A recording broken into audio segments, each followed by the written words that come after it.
നമസ്കാരം സർ. നമസ്കാരം സർ. ഇപ്പോൾ കേരള രാഷ്ട്രീയത്തിലെ ഒരു കത്തി നിൽക്കുന്ന വിഷയം ഈ NSSൻ്റെ നിലപാടാണ്. NSS സമദൂരം കൈവെടിഞ്ഞ് ശരിദൂരം സ്വീകരിച്ചു എന്നാണ് ഇടതുപക്ഷം പറയുന്നത്. ഇപ്പോഴാണ് അവർ ശരിയായ ദൂരത്തെത്തിയത് എന്ന് വെച്ചാൽ അന്ധമായി വളരെ ഏകപക്ഷീയമായി കണ്ണടച്ച് ഇടതുപക്ഷത്തെ പിന്തുണക്കുന്ന ഒരു നിലപാടിലേക്ക് പൊടുന്നനെ സുകുമാരൻ നായർ വന്നിരിക്കുന്നു. അത് അദ്ദേഹത്തിൻ്റെ വ്യക്തിപരവും കുടുംബപരവുമായ താല്പര്യമാണ് എന്ന് ആക്ഷേപിക്കപ്പെടുന്നുണ്ട്. NSSനകത്ത് തന്നെ വലിയ തോതിലുള്ള പ്രതിഷേധമുണ്ട്. പല കരയോഗങ്ങളും അദ്ദേഹത്തിനെതിരെ രംഗത്ത് വന്നിട്ടുണ്ട്. ഒരു ഭാഗം. രണ്ട്, NSSൻ്റെ പിന്തുണ, SNDP യോഗത്തിൻ്റെ പിന്തുണയും, രണ്ട് പ്രമുഖ ജാതി സംഘടനകളുടെയും ജാതി മേധാവികളുടെയും പിന്തുണ യാതൊരു ലജ്ജയുമില്ലാതെ ഇടതുപക്ഷം പേറി നടക്കുമ്പോൾ അവരെ രണ്ടു കൂട്ടരെയും ഒരുപോലെ വാഴ്ത്തിക്കൊണ്ട് രണ്ട് കൈയിലും ഒരാളെ മുഖ്യമന്ത്രിയുടെ കാറിൽ കയറ്റിക്കൊണ്ട് നടക്കുമ്പോൾ ഒരാളെ അരമനയിൽ ചെന്ന് നിരന്തരമായി മന്ത്രിമാർ വാഴ്ത്തിക്കൊണ്ടിരിക്കുമ്പോൾ ഇത് കേരളത്തിൽ ഉണ്ടാക്കാൻ പോകുന്ന രാഷ്ട്രീയ പ്രത്യാഘാതം എന്താണെന്ന് നമുക്ക് പരസ്പരം ഒന്ന് ചർച്ച ചെയ്യാലോ. തിരുവിതാംകൂറിൽ ജീവിക്കുന്ന ഒരാളെന്ന നിലക്ക്, പ്രത്യേകിച്ച് അതിൻ്റെ ഹൃദയഭാഗത്ത്, തെക്കൻ ഈ മധ്യ തിരുവിതാംകൂറിൻ്റെ ഹൃദയഭാഗത്ത് അടൂരിൽ ജീവിക്കുന്ന ഒരു സാമൂഹ്യ നിരീക്ഷകൻ എന്ന നിലയിൽ പ്രശാന്ത് സാർ എങ്ങനെ കാണുന്നു ഇതിനെ? ഇല്ല, അതിന് ആദ്യമായിട്ട് എന്നെക്കാട്ടി കൂടുതൽ ഈ കാര്യങ്ങളെ പറ്റി ഗൗരവത്തിൽ, അല്ലെങ്കിൽ അദ്ദേഹത്തിന് ഞാനൊരു ഭാഗം, അദ്ദേഹം വേറെ. അപ്പോൾ ഇതിൻ്റെ ഈ ഒരു അല്ലെങ്കിൽ നായന്മാരുടെ വരവും, അല്ലെങ്കിൽ ഈ ഈഴവൻ അല്ലെങ്കിൽ പിന്തുണ കൊടുക്കുന്നതിനകത്തും CPMൻ്റെ പഴയ ഒരു കാഴ്ചപ്പാടും ഇപ്പോഴത്തെ ഈ രീതിയും എത്രത്തോളം അടുത്ത 2026 ഗുണം ചെയ്യുന്ന സാറിൻ്റെ ഒരു വിലയിരുത്തൽ, സാറിൻ്റെ അഭിപ്രായം പറഞ്ഞ ശേഷം എൻ്റെ അഭിപ്രായം തീർച്ചയായിട്ടും ഞാൻ പറയാം. എൻ്റെ നിലപാട് രണ്ട് തരത്തിൽ ഇത് അപകടം ഉണ്ടാക്കുന്നു. ഒന്ന്, ജാതി മേധാവികളെ അന്ധമായി പിന്തുണക്കുന്ന ഒരു ഇടതുപക്ഷത്തിനെ പരമ്പരാഗത ഇടതുപക്ഷ വോട്ടുകൾ, ശുദ്ധ സെക്കുലർ വോട്ടുകൾ കൈയൊഴിക്കാനുള്ള സാധ്യത വളരെ കൂടുതലാണ്. അതുകൊണ്ട് സുകുമാരൻ നായരെയും വെള്ളാപ്പള്ളിയാണെങ്കിൽ എല്ലാ പരിധിയും വിട്ട് കടുത്ത വർഗീയ നിലപാടിലേക്ക് വെള്ളാപ്പള്ളി വഴി മാറിപ്പോയിട്ട് കുറച്ച് നാളുകളായി. ഇതിനിപ്പോൾ ഇടതുപക്ഷം പറയുന്നൊരു കാരണം, കഴിഞ്ഞ ലോക്സഭാ തെരഞ്ഞെടുപ്പിൽ അവർക്കുണ്ടായ പരാജയം അന്ധമായി ന്യൂനപക്ഷത്തെ പ്രീണിപ്പിക്കുന്നു എന്ന ഒരു ധാരണ വന്നതുകൊണ്ടാണ്. അതുകൊണ്ട് ഇനി ന്യൂനപക്ഷത്തെ പ്രീണിപ്പിക്കുന്ന പ്രശ്നമില്ല, പകരം ന്യൂനപക്ഷത്തെ വെറുപ്പിച്ചാലും അല്ലെങ്കിൽ വെറുപ്പിക്കാനുള്ള കൊട്ടേഷൻ നമ്മുടെ വെള്ളാപ്പള്ളി നടേശന് കൊടുത്തിട്ടായാലും ഭൂരിപക്ഷത്തെ കൂടെ നിർത്തുക. പ്രത്യേകിച്ച് വെള്ളാപ്പള്ളി നടേശൻ്റെ സമുദായമാണ്, ഈഴവ സമുദായമാണ് ഇടതുപക്ഷത്തിൻ്റെ, പ്രത്യേകിച്ച് CPMൻ്റെ ഒരു വോട്ട് ബാങ്ക് ബെൽറ്റ് എന്നവർക്കറിയാം. അപ്പോൾ ആ ഒരു നിലപാടിന് ഗുണം ചെയ്യുമെന്ന് കണ്ടുകൊണ്ടാണ് സുകുമാരൻ നായരെയും വെള്ളാപ്പള്ളിയെയും ഇപ്പോൾ ഒരുമിച്ച് കൂടെ നിർത്തുന്നത്. ഇവർ നേരിടുന്ന ആഭ്യന്തര ക്രൈസിസ് ഉണ്ട്, ഐഡൻറ്റിറ്റി ക്രൈസിസ് ആണ്. സത്യത്തിൽ ഇവരുടെയൊക്കെ ഉള്ളിൽ നായർ ആരോടാണ് പൊരുതിക്കൊണ്ടിരുന്നത്? ഈഴവനോടാണ്. ഈഴവൻ ആരാണ് ശത്രു? നായരാണ്. ഇവർ രണ്ടും കൂടി ഒരു കൂടാരത്തിൽ ഒന്നിച്ചു നിർത്തുന്നതിൻ്റെ താല്പര്യം എന്താകും? തീർച്ചയായിട്ടും ഭരണകൂടത്തിൻ്റെ താല്പര്യമാകും. അവർ രണ്ടു കൂട്ടരും പ്രതീക്ഷിക്കുന്നത് അടുത്ത തവണ വീണ്ടും പിണറായി വിജയൻ വരുമെന്നാണ്. ഇതിൻ്റെ ഒരു അപകടം ഞാൻ കാണുന്ന ഒന്നാമത്തെ കാര്യം, പരമ്പരാഗത CPM വോട്ടുകൾ കൊഴിഞ്ഞു പോകാൻ. ഞാൻ ഈ പറയുന്നത് ന്യൂനപക്ഷം ഭൂരിപക്ഷം എന്ന കണക്ക് മാത്രമല്ല കേരളീയൻ്റെ കണക്ക്, സെക്കുലർ വോട്ടും കമ്മ്യൂണൽ വോട്ടും ഉണ്ട്. ഞാൻ വിചാരിക്കുന്നത് കേരളത്തിലെ ഹിന്ദു കമ്മ്യൂണിറ്റിയിലെ എൻ്റെ ഒരു റീഡിംഗ് വെച്ചിട്ട് 50% ശുദ്ധ സെക്കുലറാണ്. അവരുടെ മനസ്സിൽ ഏത് പാർട്ടി പറഞ്ഞാലും ഏത് സമുദായ മേധാവി പറഞ്ഞാലും അവർ കമ്മ്യൂണൽ ആവില്ല. അവരോട് കയറിയിട്ട് മുസൽമാനെ വെറുക്കണം, ക്രിസ്ത്യാനിയെ വെറുക്കണം എന്നൊന്നും പറഞ്ഞിട്ട് ആര് പറഞ്ഞു കൊടുത്താലും കാര്യമില്ല. അതുകൊണ്ട് കേരളത്തിൻ്റെ സെക്കുലർ വോട്ടായിരുന്നു ഇടതുപക്ഷത്തിൻ്റെ ബേസെങ്കിൽ അത് തീർച്ചയായിട്ടും ഇടതുപക്ഷത്തിന് നഷ്ടപ്പെടാനാണ് സാധ്യത. രണ്ടാമത്തെ സാധ്യത, കേരളം അതിവേഗം മാറിയിരിക്കുന്നു. കേരളത്തിൻ്റെ ഒരു പൊളിറ്റിക്കൽ സ്ട്രക്ചറും പൊളിറ്റിക്കൽ മൈൻഡ് സെറ്റും മാറിയിരിക്കുന്നു. എന്താ കാരണം എന്ന് വെച്ചാൽ, എൻ്റെയും സാറിൻ്റെയും മക്കൾ ആർക്ക് വോട്ട് ചെയ്യുമെന്ന് നമുക്ക് പറയാനാവില്ല. കാരണം അവർ വളരെ സ്വതന്ത്രമായി ചിന്തിക്കുന്നു. അതുകൊണ്ടിപ്പോൾ സുകുമാരൻ നായർ പറഞ്ഞാൽ സാറിൻ്റെ കുടുംബത്തിൻ്റെ അല്ലെങ്കിൽ നാട്ടിലെ ജാതി സംസ്കാരത്തിൽ, ജാതി ബോധത്തിൽ, അല്ലെങ്കിൽ നായന്മാർക്ക് കിട്ടേണ്ട ന്യായമായ സാമൂഹികമായ പങ്ക് പറ്റുന്നതിലൊക്കെ ജനങ്ങൾ കേട്ടുവന്നിരിക്കും. പോളിംഗ് ബൂത്തിൽ ചെല്ലുമ്പോൾ ഇന്ന പാർട്ടിക്ക് വോട്ട് ചെയ്യണമെന്ന് സുകുമാരൻ നായർ പറഞ്ഞാൽ മനസ്സുകൊണ്ട് പോടാ എന്ന് പറയും മനുഷ്യർ. അങ്ങനെ ഒരു കേരളം വന്നിട്ടുണ്ട്. വെള്ളാപ്പള്ളി നടേശന് മനസ്സിലായിട്ട് കുറേ കാലമായി. ഇപ്പോൾ അതുകൊണ്ടാണ് അദ്ദേഹം നിലപാട് മാറ്റി തീവ്ര വലതുപക്ഷ വർഗീയ നിലപാട് സ്വീകരിക്കുന്നത്. കാരണം വെള്ളാപ്പള്ളി നടേശന് വല്ല സ്വാധീനം ഉണ്ടായിരുന്നെങ്കിൽ KC വേണുഗോപാൽ ആലപ്പുഴയിൽ ജയിക്കില്ല എന്നുള്ള ഉറപ്പല്ലേ. അപ്പോൾ ഈ ഒരു കാര്യം കൃത്യമാണ്. അതുകൊണ്ട് സമുദായ നേതാക്കന്മാരല്ല കേരളത്തിന് സാമൂഹിക ബോധം, സാമുദായിക ബോധം ഉള്ളതുപോലെ തന്നെ അവർ ആ സാമൂഹിക ബോധം എങ്ങനെ ഉണ്ടായതാണ്? ഈ നാടിൻ്റെ പുരോഗതിയിൽ പങ്കുവഹിച്ച നവോത്ഥാന ചിന്തയിൽ നിന്നുണ്ടായതാണ്. ശ്രീനാരായണീയൻ്റെ ചിന്ത ശ്രീനാരായണ ഗുരുവിൻ്റെ ചിന്തയാണ്. ആ വഴിയിൽ സഞ്ചരിക്കുന്ന അഭിമാനം തോന്നുന്നുകൊണ്ടാണ്. NSSന്റെ ചിന്ത മന്നത്ത് പത്മനാഭന്റെ ചിന്തയാണ്. ആ വഴിയിലൂടെ ആ കാൽപ്പാടുകൾ പിന്തുടരുന്നത് ആരോടും പറഞ്ഞു നിൽക്കാവുന്ന അഭിമാനകരമായ ചിന്തയാണ്. ഇത് ഏതെങ്കിലും താൽക്കാലികമായ കാരണത്തിന് ഈ മുന്നണികൾക്ക് മാറി മാറി വോട്ട് ചെയ്യാൻ സമുദായ പ്രമാണിമാർ പറഞ്ഞാൽ കേരളം കേൾക്കുമെന്ന് ഞാൻ കരുതുന്നില്ല. എൻ്റെ നിരീക്ഷണത്തിൽ ചുരുക്കം ഇങ്ങനെയാണ്. ഈ ഒരു പ്രവണത കൊണ്ട് മാത്രം, വെള്ളാപ്പള്ളി നടേശൻ്റെ നയവ്യതിയാനവും സുകുമാരൻ നായരുടെ പിന്തുണയും കൊണ്ട് മാത്രം ഇടതുപക്ഷം തോറ്റാൽ മറ്റാരെയും കുറ്റം പറയാൻ പറ്റില്ല. അപ്പോൾ ഈ നിലപാട് സ്വീകരിച്ച പിണറായി വിജയനായിരിക്കും അതിന് ഉത്തരവാദി. പക്ഷേ സാർ ഈ പറഞ്ഞതിനകത്ത് എനിക്ക് അഭിപ്രായ വ്യത്യാസം ഉണ്ടാവണം. കാരണം 57 അധികാരത്തിൽ വരികയാണ് CPM. ഈ പറയുന്ന സാറ് പറഞ്ഞ അതേ അർത്ഥത്തിൽ അധികാരത്തിൽ വന്ന പാർട്ടിയാണ്. അന്ന് ഈ പറയുന്ന ഏറ്റവും വലിയ സമുദായം, ഈ കേരളത്തിലെ ഏറ്റവും വലിയ സമുദായം ഒന്ന്, എനിക്ക് തോന്നുന്നു 26% ഒന്ന് മുസ്ലിമും, ഒന്ന് രണ്ടാമത് ഈഴവയാണ്. രണ്ടാണോ ഈഴവ? ഈഴവ എന്നാലും ഒന്നോ രണ്ടോ, ഇവ രണ്ട് ഒപ്പത്തിനൊപ്പമൊക്കെ തന്നെ ഈ പോട്ടെ, മുസ്ലിം ഈഴവ തന്നെയാണെന്ന് വിചാരിക്കും. ആ പാർട്ടിയുടെ ഏതാണ്ട് 15% വോട്ട് കിട്ടിക്കൊണ്ടിരിക്കുന്ന ഒരു ആ സമുദായത്തിൻ്റെ ഇടതുപക്ഷത്തിൻ്റെ പിന്നെ അടിസ്ഥാനം കിട്ടിക്കൊണ്ടിരിക്കുന്ന പാർട്ടിയാണ് CPM. പിന്നെ അടിസ്ഥാന വോട്ട് ഈ മറ്റ് വർഗ അല്ലെങ്കിൽ അത് സംഘടനകളുടെയൊക്കെ വോട്ട് അവരെ പ്രൊമോട്ട് ചെയ്ത് വന്ന ആ ഒരു മുന്നണിയെ നിലത്ത്, അല്ലെങ്കിൽ വിദ്യാഭ്യാസ വകുപ്പ് അന്നത്തെ മുണ്ടശ്ശേരി മാഷല്ലേ, അദ്ദേഹത്തിന്റെ അതിനനുസരിച്ചല്ലേ ഇവിടുത്തെ വിമോചന സമരം ഉണ്ട്. വിമോചന സമരം ആരുടെയൊക്കെ ആയിരുന്നു? NSSന്റെയും ഈ പറയുന്ന പട്ടം NSSും എനിക്ക് തോന്നുന്നു ക്രിസ്ത്യൻ സമുദായം കൂടെ മാത്രം മുന്നണി തറയിൽ വീണു. പിന്നെ 10 കൊല്ലത്തിന് ശേഷമാണെന്ന് തോന്നുന്നു വീണ്ടും അധികാരത്തിൽ വരുന്നത്. അതും കൃത്യമായിട്ട് വരാൻ പറ്റിയില്ല, 67. അപ്പം ഈ രണ്ട് സമുദായങ്ങളാണ് ഇവിടുത്തത്.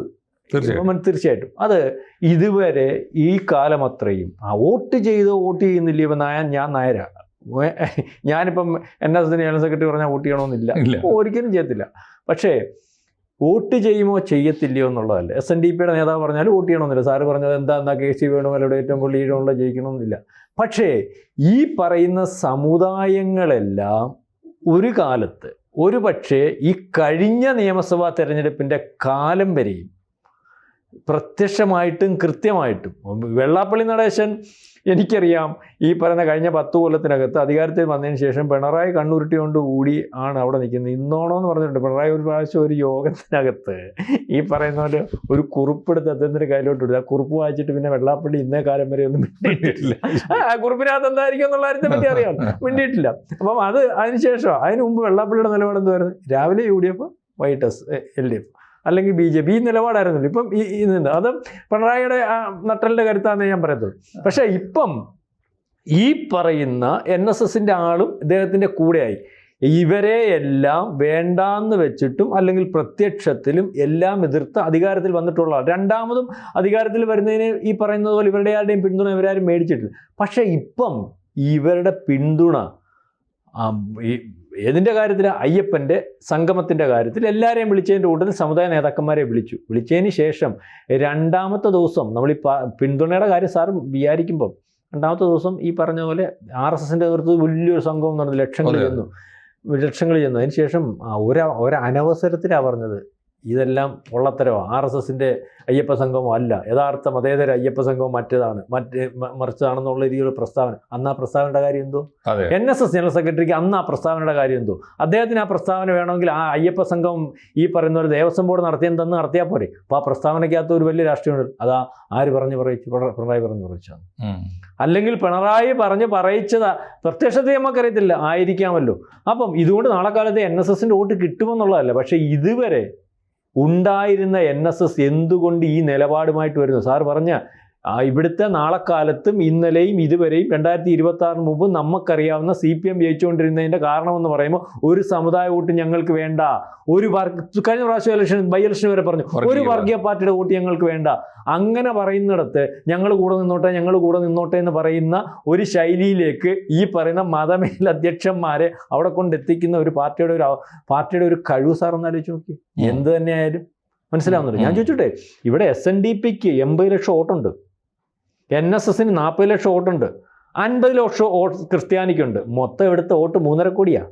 അതിനകത്ത് ഇപ്പം എത്ര? 1,70,000. നമ്മളെ കണക്ക് വെച്ചങ്ങ് നോക്കുമോ? ഇത് കിട്ടുന്ന കണക്ക് 1,70,000 ആയോ? ഇത്രയും ഭാഗം ഇതിനകത്ത് എത്ര കിട്ടുമട്ടെ? NSSൻ്റെ കരയോഗം എത്ര ഉണ്ടെന്ന് സാറിന് അറിയും? സാറേ 5500-ഓളം NSS കരയോഗങ്ങളുണ്ട്. ഏതാണ്ട് 60ഓളം താലൂക്ക് യൂണിയനുകളുണ്ട്. സാർ എന്തോ പറഞ്ഞാലും ഞാനൊരു കാര്യം പറഞ്ഞുതരാം, ഇതിനകത്ത് രോഗികളുണ്ട്. അല്ല, NSSന്റെ രോഗികളുണ്ട് ഈ കരയുമായിട്ട് ബന്ധപ്പെട്ടിരിക്കുന്നത്. ഞാനൊക്കെ NSSന്റെ മെമ്പർഷിപ്പ് ഉണ്ട്. ഞാൻ കരയോഗത്തിനൊന്നും പോകാറില്ല, കാരണം നമുക്ക് അതിന് സമയം കിട്ടാറില്ല, അല്ലെങ്കിൽ നിർബന്ധപൂർവ്വം പോകാറ്. പക്ഷേ ഇതൊക്കെ പറഞ്ഞാൽ കേൾക്കുന്ന ആൾക്കുണ്ട്. ഇതിനകത്ത് വോട്ട് മാറുക, വോട്ട് തിരിയുക എന്ന് പറഞ്ഞാൽ ഈ പറയുന്ന 40 ലക്ഷം വോട്ടല്ലെങ്കിൽ തിരിയുന്നേ. സാറിനറിയാമോ, രാഷ്ട്രീയക്കാരനാണ് അല്ലെങ്കിൽ അതിനെപ്പറ്റി അറിയാം, ഒരു ബൂത്തിൽ എത്ര വോട്ട് തിരിഞ്ഞാൽ ഒരു രാഷ്ട്രീയ പാർട്ടിയെ തകിടമറിക്കാൻ പറ്റും? ഒരു ബൂത്ത് 100 വോട്ട് പോലും നിർണായകമാണ്. 100 വോട്ട് മാറിയ പ്രശ്നം ഈ രീതിയിലൊക്കെ കൈകാര്യം ചെയ്യാൻ പറ്റും ഈ പറയുന്നവർക്ക്. അതൊന്നും വോട്ട് കൈകാര്യം ചെയ്തില്ലെങ്കിലും ഈ പറയുന്നത് പോലെ ഇതുവരെ ഈ പറയുന്ന UDFനെയും അല്ലെങ്കിൽ ആ പാർട്ടിയെയും താങ്ങി നിർത്തിയിരുന്ന SNDP അല്ലെ സമുദായ വോട്ട്, ക്രിസ്ത്യാനി ഉണ്ടോ UDFന്റെ കൂടെ? സാറ് പറഞ്ഞു, പ്രബലമായിട്ടുള്ള ഒരു പാർട്ടി മാണി ഗ്രൂപ്പാണല്ലോ. മാണി മരിച്ചെങ്കിലും മണി എന്ന് പറഞ്ഞാൽ ക്രിസ്ത്യാനിയെ താങ്ങി നിർത്തുന്നില്ല. ക്രിസ്ത്യാനിയുടെ ഭാഗമായിട്ട് നിന്ന് സംസാരിക്കുന്ന ആരായിരുന്നു? ഇവിടുത്തെ കേരള കോൺഗ്രസ് ആയിരുന്നല്ലോ. അതിനകത്ത് ഇപ്പം നിൽക്കുന്ന ജോസഫ് സാറിനറിയാലോ, ജോസഫ് പേരില്ലാത്ത ക്രിസ്ത്യൻ പാർട്ടി. ജോസഫും ഉണ്ട്, മാണിയും ഉണ്ട്. ജോസഫിന്റെ അവസ്ഥ അറിയാമല്ലോ, മരിച്ച കേരള കോൺഗ്രസ്. എന്നിട്ട് മറ്റേതും മരിച്ചതാണെങ്കിലും ഉള്ളതീ മെച്ച ഇതാണോ? അതാരുടെ കൂടെ അയക്കുന്നു? എത്ര പറിക്കാൻ നോക്കിയിട്ട് എന്താ മാണി പോകത്തെ? സാധ്യത ഉണ്ടെങ്കിൽ മാണി പോകത്തില്ലയോ? സാറേ, ഇതിനകത്ത് എന്തുവായാലും അടിമത്തം തന്നെ. CPMന്റെ ഒരു ശൈലി സാറിനറിയാം, എത്ര ആയാലും അവർ ബാക്കിയുള്ളവനെ കൈകാര്യം ചെയ്യുന്ന ഒരു രീതി സാറിനറിയാമല്ലോ. BJPയുടെ ഒരു ശൈലി തന്നെ. അവർ കൈകാര്യം ചെയ്ത് ദൂരക്കളയും. അതിന് മാത്രമല്ല സാറേ, എത്ര ഘടകകക്ഷിയുണ്ട് ഇതിനകത്ത്? CPI ഉണ്ട്, ഈ പറയുന്നത് പോലെ മാണിയുണ്ട്. മറ്റേതിനകത്ത് ഘടകകക്ഷി സാറെന്ന് പറയാം മുസ്ലിം ലീഗ് മാത്രമല്ലേ? മുസ്ലിം ലീഗ് 22 സീറ്റുമായിട്ട് 97 സീറ്റ് മത്സരിക്കുന്ന കോൺഗ്രസ് നിൽക്കുമ്പോൾ 25 സീറ്റ് മത്സരിച്ച് 15 സീറ്റുമായിട്ടുള്ള മുസ്ലിം ലീഗാണ് നിൽക്കുന്നത്. വേറെ ആരുണ്ട്? CMPക്ക് എത്ര സീറ്റുണ്ട് സാറേ? ജോസഫിന് 2 MLA. പിന്നെ എന്തോ സാറേ, എവിടം കൊണ്ടാണ് ഇത് വരുന്നത് എനിക്കറിയത്തില്ല. പിന്നെ നമ്മൾ കഴിഞ്ഞ പ്രാവശ്യം ചർച്ച ചെയ്തതുപോലെ ഒരു കാര്യം, ഈ ജനകീയ MLA-മാരുടെ കാര്യം പരിശോധിക്കുമ്പോൾ അതിനകത്ത് 62 MLA-മാരുടെ മണ്ഡലം പരിശോധിക്കുമ്പോൾ സാർ ഇന്ന് പോയി പരിശോധിച്ച് നോക്ക്. ഇത് മൊത്തം അവിടുത്തെ വോട്ടിംഗ് പാറ്റേൺ പരിശോധിക്കുമ്പോൾ ഏറ്റവും ഭൂരിപക്ഷ വോട്ട് ഹിന്ദുക്കളുടെയാണ്. സാറ് പറഞ്ഞ ഒരു ഫാക്ടർ, അന്നത്തെ ഒരു ഫാക്ടർ ഇപ്പോഴും അത് നിലനിൽക്കുന്ന ഒരു ഫാക്ടറാണ്, പരമാർത്ഥമാണ്. അതിലിപ്പോ ഞാൻ പറയുന്നത് ജാതി ബന്ധം, രാഷ്ട്രീയ കക്ഷി ബന്ധം ഒക്കെ മാറ്റി നിർത്തിയാൽ വ്യക്തികൾ ഒരു മണ്ഡലത്തിൽ ഉണ്ടാക്കിയൊരു സ്വാധീനം അവരുള്ള കാലത്തോളം ആ മണ്ഡലം അവരെ പിന്തുണക്കുമെന്ന നിലപാട്, അത് മഹാഭൂരിപക്ഷം. അതിന് ഉദാഹരണം ഞാൻ കാരണം തിരുവഞ്ചൂർ മകേഷ് നമ്മളന്ന് പറഞ്ഞു. തിരുവഞ്ചൂർ കഴിഞ്ഞ ഈ ഇത്രയും പ്രശ്നം വന്ന 2 പ്രാവശ്യം തിരുവഞ്ചൂരി ജയിക്കുന്ന 30,000, അടുത്ത പ്രാവശ്യം 45,000. എന്താ? അദ്ദേഹത്തെ ജനകീയ MLA. അടൂരിൽ നിന്ന് മത്സരിച്ച സമയത്ത് എനിക്കറിയാം കാര്യമൊക്കെ യാതൊക്കെ ആളുണ്ട് CPMന്റെ കൂടെ. വോട്ട് ചെയ്യുമ്പോൾ CPM-മാർ പോലും വോട്ട് ചെയ്യുന്ന അദ്ദേഹത്തിന്. എന്താ? അങ്ങനത്തെ MLA-മാർ വളരെ കൂടുതലായിട്ട് നിൽക്കുന്ന ഈ 62-ൽ നിൽക്കുന്ന CPM-ന്റെ ഉണ്ട്. സാറ് പറയാം ഈ BJP സീറ്റ് പിടിക്കും എന്ന് പറയുന്നത്. സാറേ, അടുത്ത പ്രാവശ്യം പോലും ഞാൻ എൻ്റെ വ്യക്തിപരമായിട്ടുള്ള എൻ്റെ ഒരു ശരിയോ തെറ്റ്, ചിലപ്പോൾ തെറ്റായിരിക്കും, ഒരു സീറ്റ് പോലും BJPക്ക് MLA-മാരുണ്ടാവത്തില്ല. ഇപ്പോഴത്തെ അവസ്ഥയിൽ സാധ്യതയില്ല. കാരണം BJP ജയിക്കുമെന്ന് തോന്നിയ തെരഞ്ഞെടുപ്പിൽ നേരത്തെ പറഞ്ഞവരാണ് നമ്മൾ. ഈ പ്രാവശ്യവും നിയമസഭയിൽ കിട്ടത്തില്ല. സാറിന് അതിന് ഏറ്റവും സാധാരണ നിയമമാണല്ലോ ശിവൻകുട്ടി 2 കൈയും ഇങ്ങനെ വറയ്ക്കുക. ഈ 2 കൈയും ഇങ്ങനെ വറയ്ക്കുക. അദ്ദേഹത്തിന് ആരോഗ്യ പ്രശ്നം വളരെ കൂടുതൽ. നമുക്ക് അദ്ദേഹത്തെ അവിടെ അടുത്ത പ്രാവശ്യം അവർ മത്സരിപ്പിച്ച് നോക്കും, വീണ്ടും ജയിക്കും. പിന്നെ എവിടെ ഈ BJP പിടിക്കുന്നേ? ശിവൻകുട്ടിയെ കേരളത്തിന് ഇഷ്ടമല്ലെങ്കിൽ നിയമത്തുകാർക്ക് ഇഷ്ടമാണ്. ശിവൻകുട്ടി നമ്മളാരും വിചാരിക്കുന്ന നേതാവല്ല സാറേ. ശിവൻകുട്ടി CPMന്റെ നേതാവുമല്ല. അവിടോട്ട് ഇന്ന് ശിവൻകുട്ടി ബാക്കിയുള്ളവരെ ചോദിക്കുന്നില്ല. ശിവൻകുട്ടി എടുത്തൊരു കാര്യം പറഞ്ഞിട്ട് കാര്യം നടക്കുമെന്ന് പറഞ്ഞാൽ കൂടെ ഇറങ്ങി ചെന്ന് കാര്യം നടത്തിക്കൊടുക്കുക.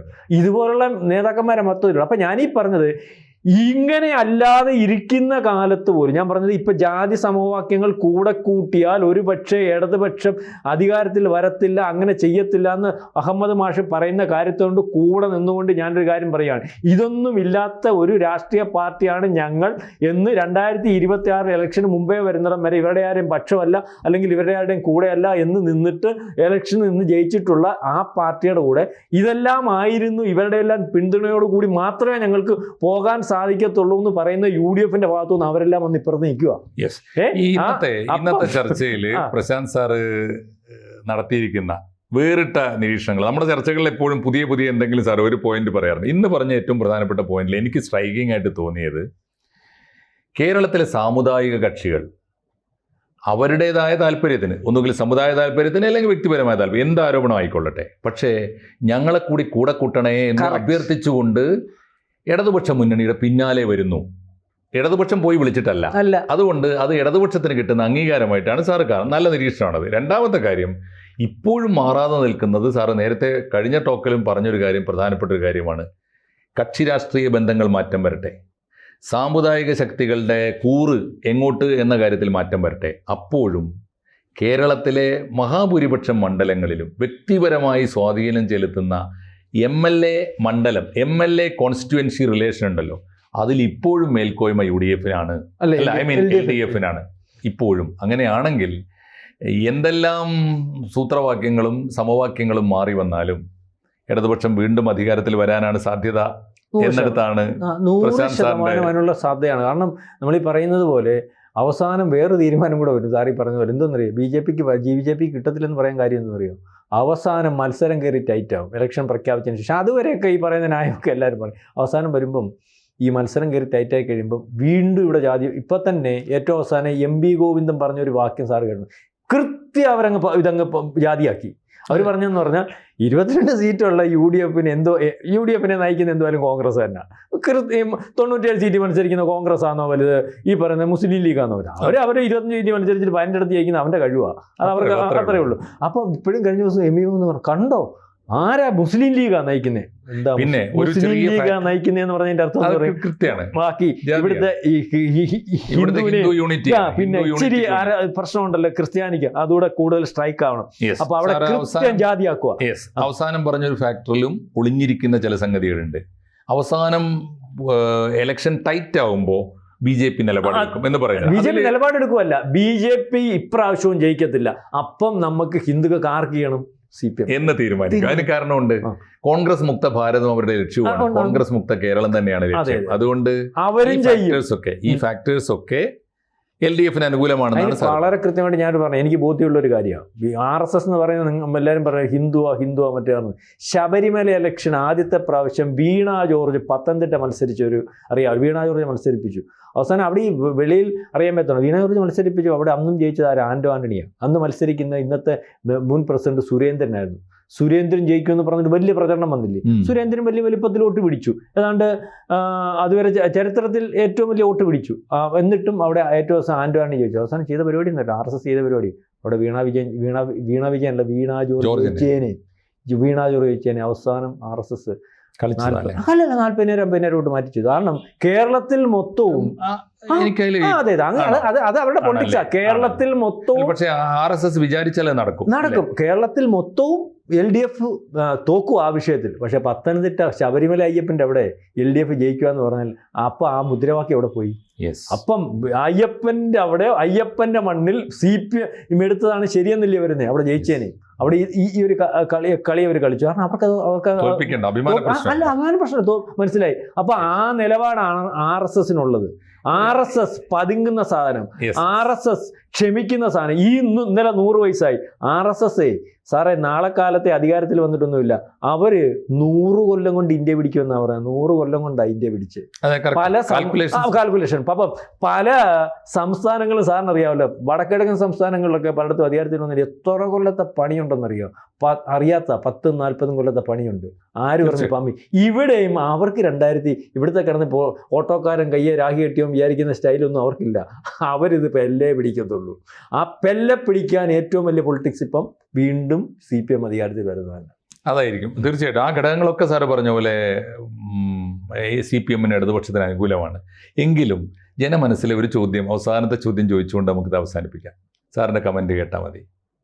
ഇതിനൊക്കെ മറികടക്കുന്ന ഒരു ഭരണവിരുദ്ധ വികാരം പിണറായി വിജയനും കൂട്ടർക്കും എതിരായിട്ട് സാധാരണ കേരളീയൻ്റെ ഈ ജാതിയിലൊന്നും ഉൾക്കൊള്ളാത്ത, ജാതി മനസ്സിലുണ്ടാകും, ആചാരങ്ങളുണ്ടാകും, വിശ്വാസം ഉണ്ടാകാം, എന്നാൽ ഒരു ജാതി സംഘടനയിലും പോകാത്ത, ഒരു രാഷ്ട്രീയ പാർട്ടിയിലും അംഗമല്ലാത്ത മഹാഭൂരിപക്ഷം മനുഷ്യരാണ് പലപ്പോഴും ഇവിടുത്തെ ഡിസൈഡിങ് ഫാക്ടർ.